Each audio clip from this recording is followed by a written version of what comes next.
Welcome back. I wanted to go over how I think about Pratyahara, Dharana, and Dhyana as it applies to meditation. These are yogic words, and generally they're translated as interiorization, concentration, and meditation proper. But what they actually are remains a mystery. I'd like to go over them, how I see them, how I apply them to meditation. I want to start this conversation with you guys so we can lift the veil on these enigmatic terms and actually get a handle on them and make them useful in meditation, in your meditation.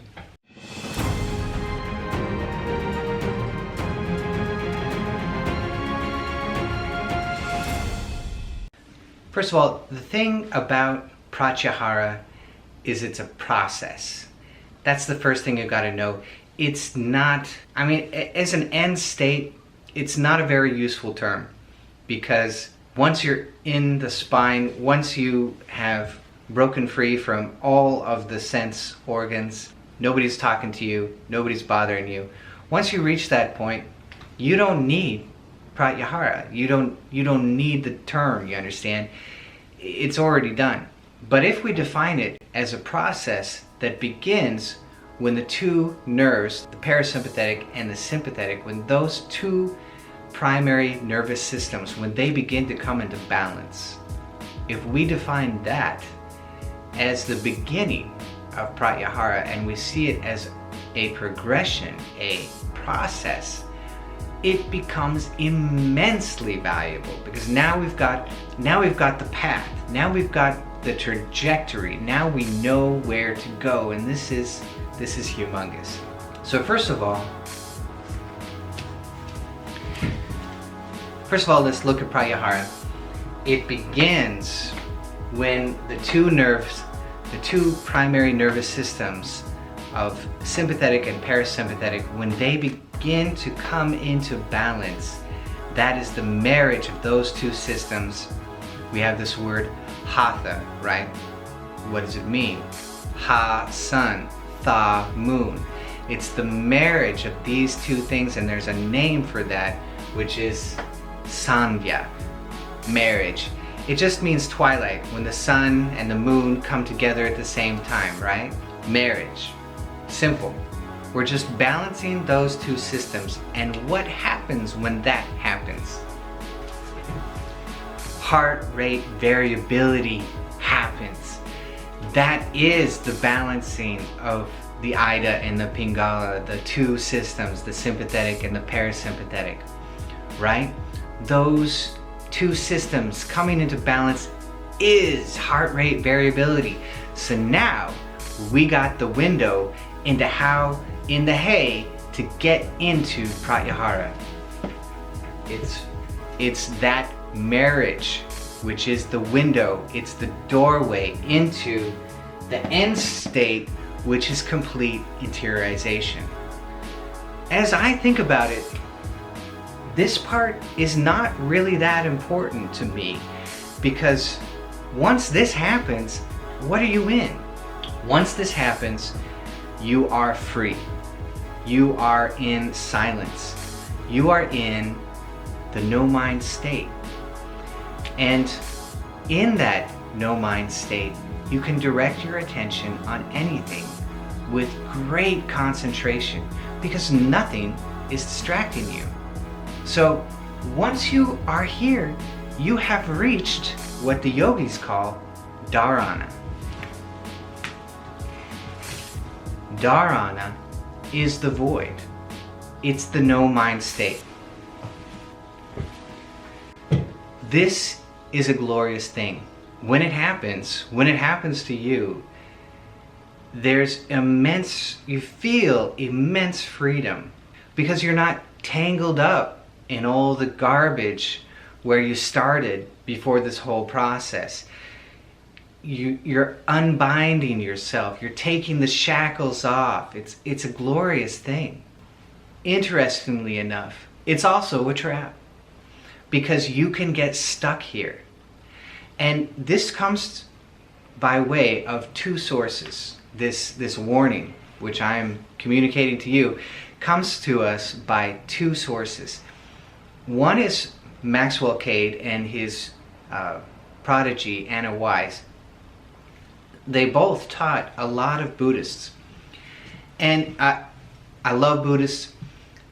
They're actually have more success, he said, in actually reaching this state than yogis do.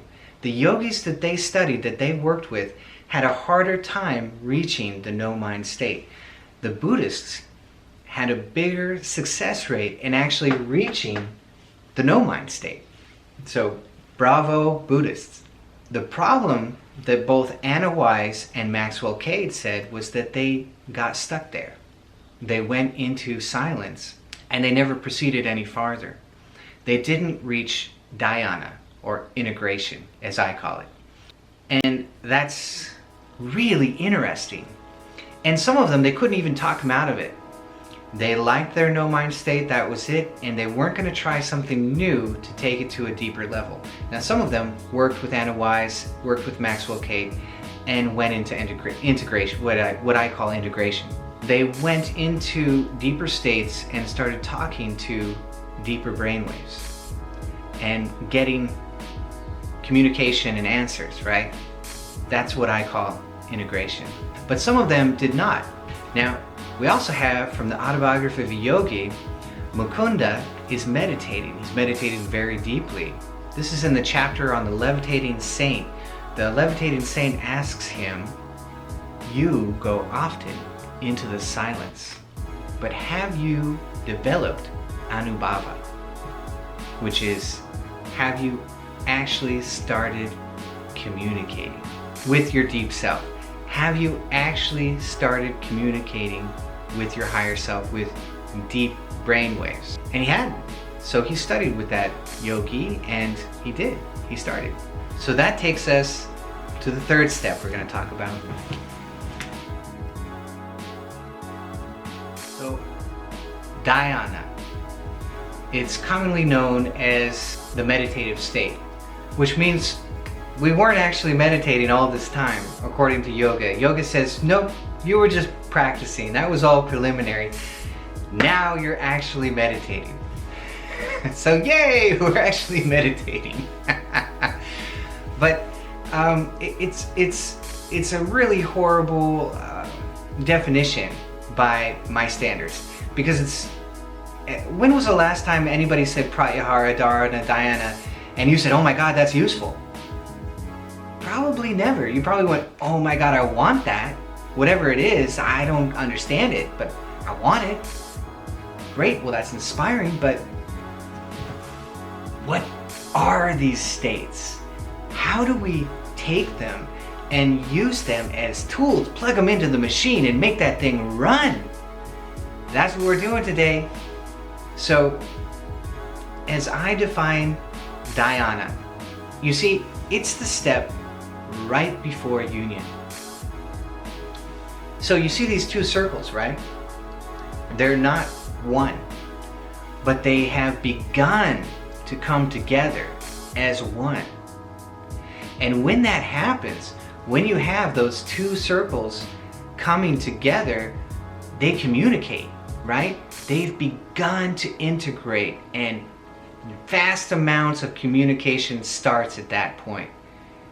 This is huge, guys. That's when communication, realization, download from the higher self, this is when it starts. When we begin to integrate. So I call dhyana integration, because that's when it happens. The two are beginning to become one, and when they do become one, well, that's the end of all this process, and you probably know the name for that one. It's samadhi. The very name of yoga means yoke, to bring two things together. And here we are in a very deep state, bringing two things together. And what is the beginning of all of this process? Right here. Heart rate variability is where it all starts. We gotta save energy, conserve heartbeats, lower the breath rate, and slightly, very gently lower the heart rate in a natural process, in a natural way, through what nature has given us, this deep respiratory sinus arrhythmia process, heart rate variability. Our bodies are designed to go into rest on the out-breath, on every out-breath. And that will bring our resting heart rate down, which will release energy to us, which will help to free us up from distractions so we can reach this end state of Pratyahara. So we can enter the no-mind state, so nothing is bothering us, so that we can begin to integrate with deep brain waves, theta and gamma brain waves. Gamma brain waves come from the medulla, and when we begin to integrate with those, we get answers for our lives. Deep answers, realizations about life, what it means. And it's not what it means to me, it's what it means to you. So when you begin to integrate, you're going to get those answers. And they're going to surprise you. Gamma brainwaves will always surprise you because it's not beta. And that's where we are usually at. We're usually in beta. Gamma is something different. So when it communicates with you, it will be surprising, it will be different. You may go, oh, I was starting to get that. But it will be revolutionary to you in some kind of way. So I hope this was helpful. We'll talk on more on this and how to get into these states easily and quickly, because they're all available to us all the time. We just got to clear the room and get to them. Thanks for sticking around. Take care, and I'll see you next time.